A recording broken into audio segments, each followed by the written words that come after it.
Hello everyone. जय माँ लक्ष्मी। दोस्तों, आपके अपने चैनल हर दिन कुछ नया में बहुत बहुत स्वागत है। आज हम इस वीडियो में बात करेंगे कि दीपावली पर धन वर्षा पोटली कैसे बनाएं। धन वर्षा पोटली बनाने के लिए किन किन चीज़ों की आवश्यकता होती है, वह कितनी मात्रा में होनी चाहिए। तो वीडियो बहुत ही महत्वपूर्ण होने वाला है, इसलिए वीडियो को स्किप बिल्कुल ना करें और वीडियो में अंत तक बने रहें। तो चलिए वीडियो को शुरू करते हैं। तो दीपावली के दिन धन वर्षा पोटली बनाने के लिए सबसे पहले हमें एक साफ़ स्वच्छ प्लेट लेनी चाहिए। तो प्लेट स्टील की हो सकती है, चांदी की हो सकती है या पीतल की हो सकती है। जो भी आपके पास हो वो प्लेट ले लीजिए। फिर प्लेट पर एक लाल कपड़ा बिछा दीजिए। लाल कपड़ा नया हो तो बहुत ही अच्छा है, या माता की चुनरी हो या कोई भी लाल कपड़ा हो साफ़ स्वच्छ, वो बिछा लीजिए। ठीक है। और एक पोटली की आवश्यकता होती है, जैसा कि वीडियो में दिखाया जा रहा है। तो एक पोटली ले लीजिए, और यदि पोटली नहीं है तो आप माता की चुन्नी हो आपके पास या साफ स्वच्छ लाल वस्त्र हो, उसकी भी आप पोटली बना सकते हैं। ठीक है। तो ये सब सामान ले लेना है। उसके बाद आपको क्या करना है कि सबसे पहले पोटली बनाने के लिए कमल का फूल रखना है। ठीक है। माता को कमल का फूल बहुत पसंद है। यदि कमल का फूल नहीं है तो आप गुलाब का फूल भी ले सकते हैं। ठीक है। जो भी आपके पास फूल अवेलेबल हो, जो भी आपके पास हो वो आप फूल रख लीजिए। कमल का फूल हो कमल का रख लीजिए, या गुलाब का हो तो गुलाब का भी रख सकते हैं। ठीक है। इसके बाद आपको लेना है कौड़ी। सफ़ेद कौड़ी लेना है और पीली कौड़ी। पीली कौड़ी भी लेना है, सफ़ेद कौड़ी भी लेना है। ठीक है। यदि पीली कौड़ी नहीं मिल पा रही है तो आप सफ़ेद कौड़ी को ही हल्दी से पीला कर लीजिए। ठीक है। हल्दी में पानी डाल लीजिए और कौड़ियों को उनसे रंग दीजिए, तो वो पीली कौड़ी हो जाएंगी। ठीक है। तो सफ़ेद कौड़ी और पीली कौड़ी दोनों ही आपको 5-5 चाहिए है। 5-5 नहीं मिल पा रही हैं तो आप 2-2 का जोड़ा हर चीज़ का रख सकते हैं। ठीक है। तो कौड़ी हो गई। इसके बाद आपको लेना है गोमती चक्र। गोमती चक्र भी आपको पूजा की दुकान पर मिल जाएगा। जो भी सामान आपके घर में है तो बहुत अच्छा है, और यदि नहीं है तो आप उस सामान को पूजा की दुकान से ले लीजिए, क्योंकि दीपावली का समय है तो दुकानों पर सभी सामान आ जाता है और मिल भी जाता है। ठीक है। तो गोमती चक्र ले लेना है। और फिर इसके बाद आपको लेना है कमल गट्टे।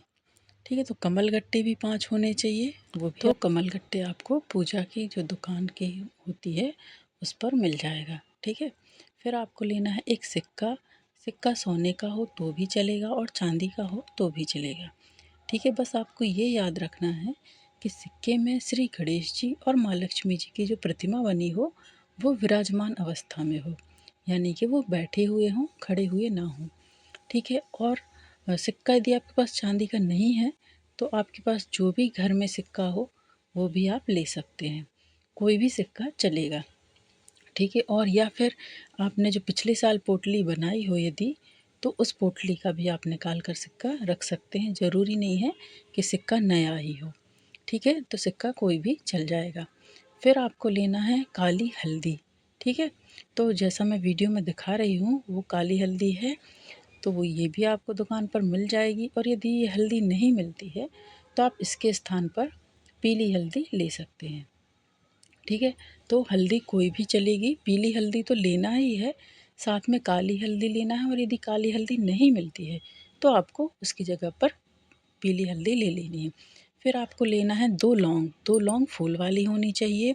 और लेना है 2 हरी इलायची। इलायची हरी होनी चाहिए क्योंकि माँ लक्ष्मी जी को हरी इलायची बहुत पसंद होती है। ठीक है। तो 2 लौंग और 2 इलायची लेना है।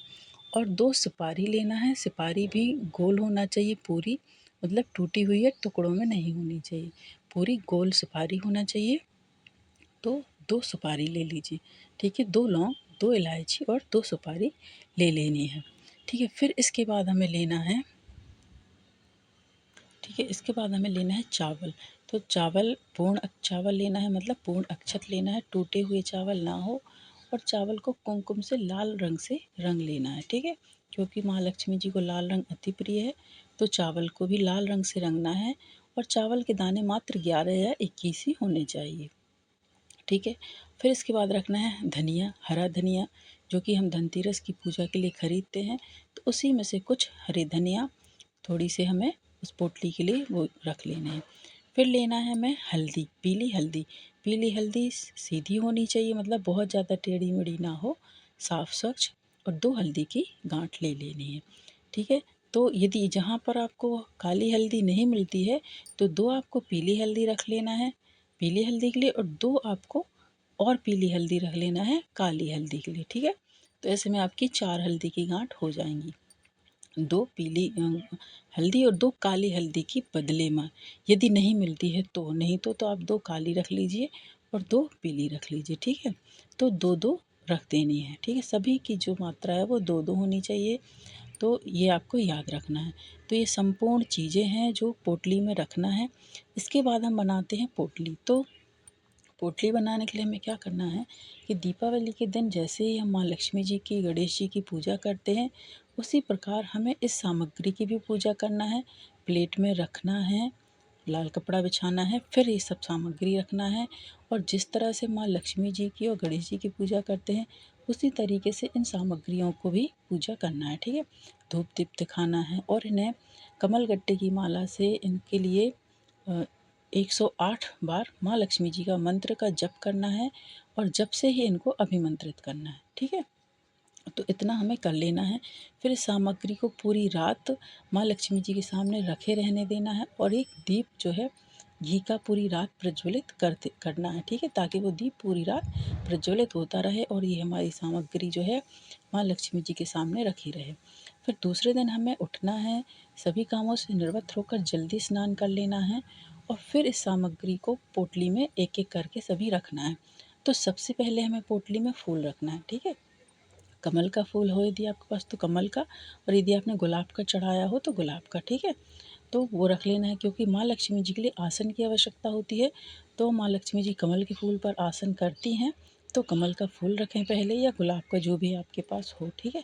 फिर एक एक करके सभी सामग्रियाँ अपनी पोटली में डालते जाएं और पोटली को बंद कर दें, और माँ से विनती करें कि मैंने ये धन वर्षा पोटली बनाई है, और आप इस पर कृपा कीजिए। और आपको यही समझना है कि ये पोटली ही माँ लक्ष्मी जी का स्वरूप है, ठीक है। तो इस पोटली को अभिमंत्रित करने के बाद, पोटली बनाने के बाद इसको तिजोरी में रखना है। और जब आप तिजोरी के साइड जाएं तो माँ लक्ष्मी जी की तरफ आपको पीठ नहीं करनी है, ठीक है। यदि आपकी पीठ पड़ भी रही है तो भी आपको ऐसा करना है कि आपकी पीठ माँ लक्ष्मी जी के पास, मतलब साइड ना पड़े, ठीक है। और इस तिजोरी में रखने के से पहले आपको उसमें एक लाल कपड़ा बिछा दीजिए, और एक नोट ज़रूर रख दीजिए, 100 का हो, 50 का हो या 500 का, जो भी आपके पास हो या जो आपकी सामर्थ्य हो, उस हिसाब से तिजोरी में एक नोट ज़रूर रख दीजिए। फिर ये पोटली रखिए, और उस नोट को आपको उठाना नहीं है, पूरे साल नहीं उठाना है। इस नोट को दीपावली तक, अगली दीपावली तक ही रखे रहने देना है, ठीक है। तो फिर आप देखेंगे जैसे ही आप ये पोटली तिजोरी में रखेंगे, और इसके कुछ दिनों बाद से ही आपको खुद समझ में आएगा इसके चमत्कार, कि आपकी आय के साधन बढ़े हैं, आपके इनकम के स्रोत बढ़े हैं, और अगली दीपावली तक आपके साथ बहुत ही अद्भुत चमत्कार होंगे। आप एक बार ये धनवर्षा पोटली अवश्य बनाइए और पोटली का चमत्कार देखिए, ठीक है। तो ये मैंने वीडियो में संपूर्ण जानकारी दी हुई है पोटली से संबंधित। फिर भी यदि आपके मन में कोई क्वेश्चन है तो आप कमेंट करके ज़रूर पूछिए, और कमेंट में माँ लक्ष्मी ज़रूर लिखिए, ठीक है। और यदि आपको वीडियो पसंद आया है तो वीडियो को लाइक कीजिए, शेयर कीजिए अपने दोस्तों के साथ, अपने परिवारजनों के साथ, ठीक है। और यदि चैनल पर नए हैं तो चैनल को सब्सक्राइब कीजिए, साथ ही बेल आइकन को प्रेस कीजिए। इससे ये हुआ कि मैं कोई भी वीडियो अपलोड करूँगी तो इसकी नोटिफिकेशन आपके पास पहुँच जाएगी। और वीडियो के लास्ट में मैंने माँ लक्ष्मी जी का मंत्र डाला हुआ है वीडियो में, तो आप इस मंत्र को किसी कॉपी में नोट कर लीजिए, क्योंकि ये दीपावली के दिन आपको 108 बार इस मंत्र का जप करना है, ठीक है। तो इतना आप कीजिए और पोटली के चमत्कार देखिए ठीक है। आगामी व्रतों एवं त्योहारों के लिए चैनल पर बने रहें। माँ लक्ष्मी की कृपा आप पर और आपके परिवार पर ऐसे ही बनी रहे, ऐसी मैं कामना करती हूँ। जय माँ लक्ष्मी।